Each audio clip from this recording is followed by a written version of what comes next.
Journalism as a career option should be done, according to me, only if you have a passion for news or a passion for a particular subject. Every government must plan for the future.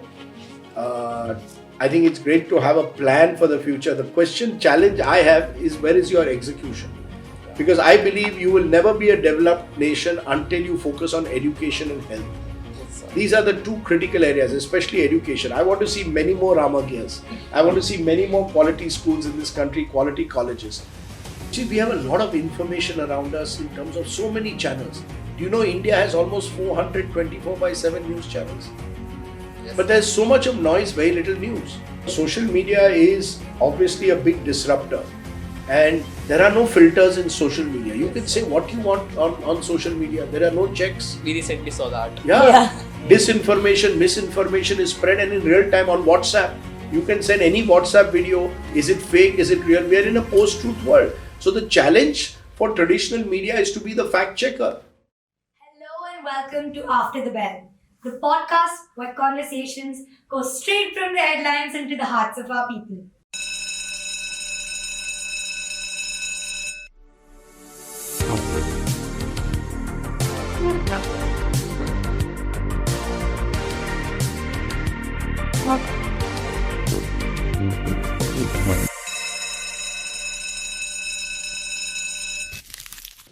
Today, I'm your host Arshi Thakur along with Naman Tyagi, honored to host Mr. Rajdeep Sardesai, a Padma Shri awardee, a trendsetter in the news industry, and one of the most trusted faces at India Today. Welcome to Ramagya community. So Thank you very much, Naman and Arushi. Wonderful to be here in Ramagya with two of you looking very smart and ready for all kinds of questions. I'm very scared. No need. So They're we're very more well nervous prepared. than you. Yeah. Okay, go ahead. So now without further ado, let's start to uncover this incredible journey. Sure. So the one question that has been lingering in all of our minds: how did you stumble upon this career? How did you get into journalism? It's a good question. Arushi, when I was your age, if I may say so, I remember in 1977, I was 12 years old, and I used to rush to get the morning newspapers. And the day Indira Gandhi was defeated, I remember in a famous election in 1977, I got very excited. Mighty Indira Gandhi defeated. I went and told everyone in school, took the newspaper, showing them the headline. Now, I don't know how many 12-year-olds will do that. So I was always very excited by general knowledge, by news. I was a newspaper addict at the age of 12. I used to read the newspaper. I used to start with the sports page and then go to the news pages. But I used to do that as a 12-year-old. So I think I was always excited. I remember once as a young intern in college also going and interning with a newspaper called Afternoon in Mumbai, a morning paper. So there was something about the paper that excited me. So while I trained as a lawyer, I think my heart was in journalism. So you go where your heart is. Yes, sir. So that is a very touching statement. Yeah, you tend to go where your heart is at times.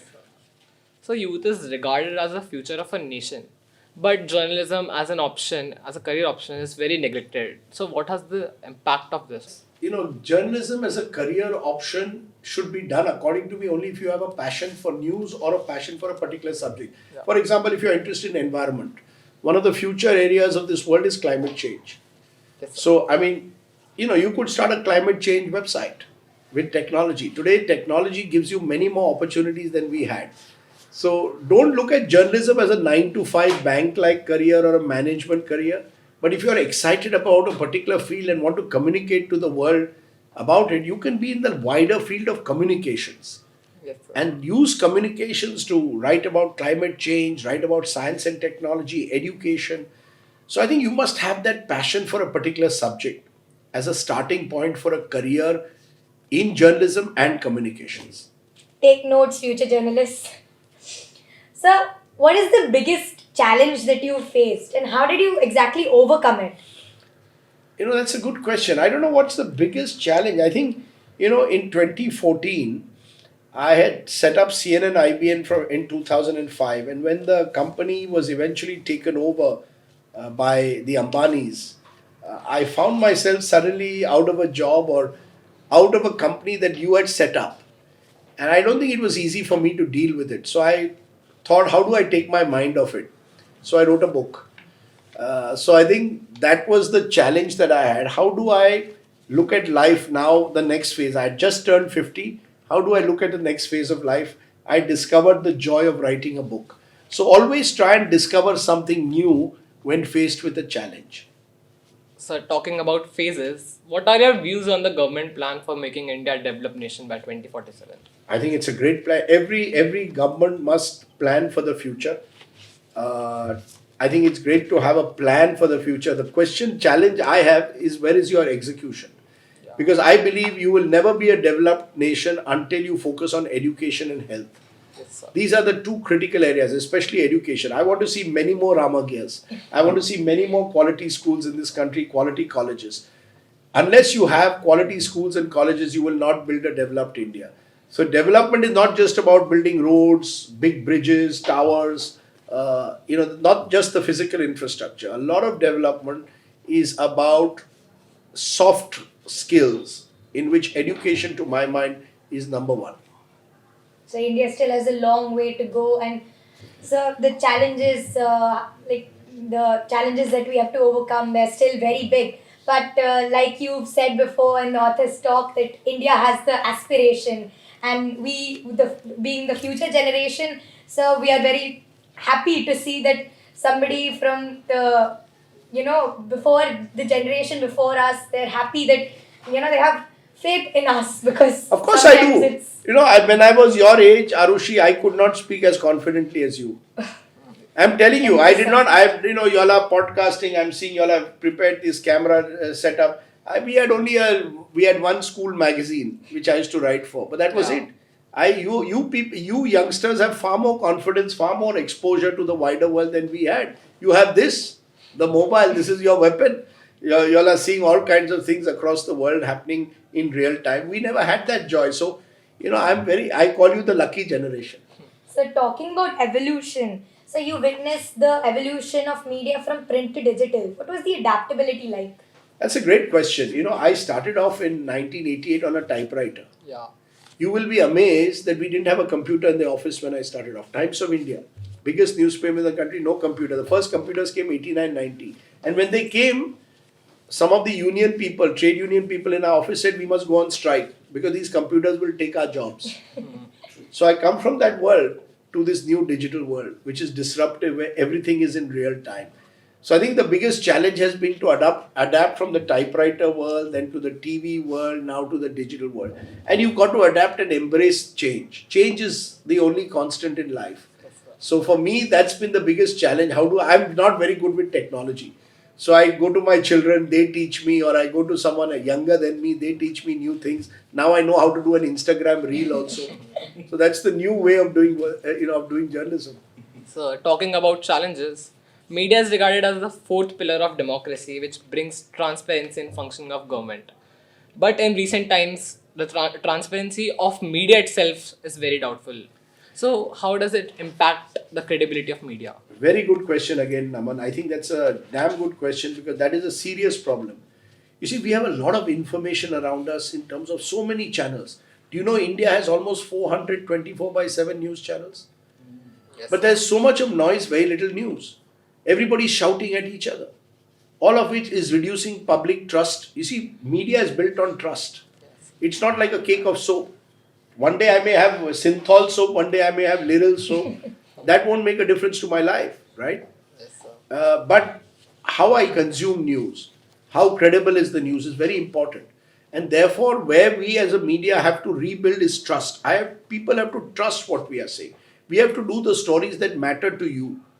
Yes. Not just for, you can, Shah Rukh Khan ke ghutne mein kya hua hai? That may be interesting, but it's not necessarily always news.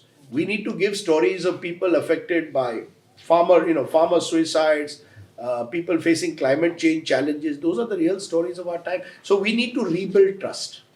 So rebuilding trust and everything. So social media recently has gained a lot of importance in media and spreading news. So sir, how does it affect the traditional journalism? Again, a damn good question. Social media is obviously a big disruptor. And there are no filters in social media. You can say what you want on social media. There are no checks. We recently saw that. Yeah.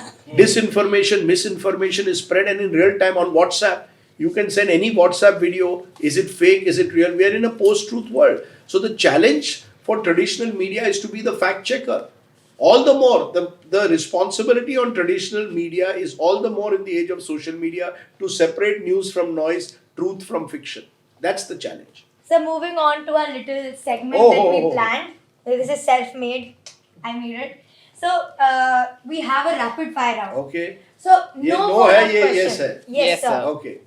And I have to show it like that. Yeah. Yeah, No okay. follow-up questions. We'll be asking questions very fast. You have to reply yes, Yes or and no. no. ठीक है. This is Okay. like Karan Johar. Yeah, Okay, we go on. planned to for that.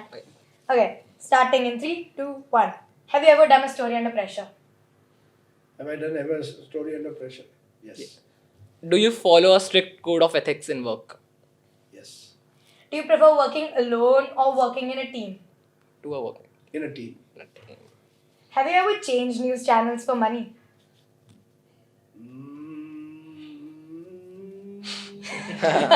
No. So, have you ever covered a story that you did not agree with? Have you ever covered a story that I did not agree with? Yes and no. I'm going to be halfway. You know, as an anchor, you have to cover all kinds of stories. Sorry, I had to say that. Yeah. No worries, sir. So have you ever faced backlash for a story that you published? Yes, several times. Have you ever regretted inviting somebody to your show? Yes. Do you ever feel the pressure to sensationalize a story? Yes. Have you ever spiked a story because it was too risky for your career? No. No.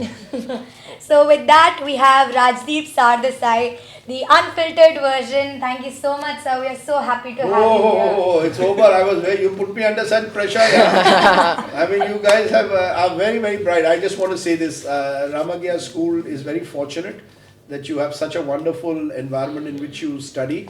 And good luck to you and all the students. And Arushi, Naman, you are extremely bright. And I hope one day one of you, if not both of you, becomes a real top class podcaster journalist. Thank Thank you you, so sir. much, sir. Thank you.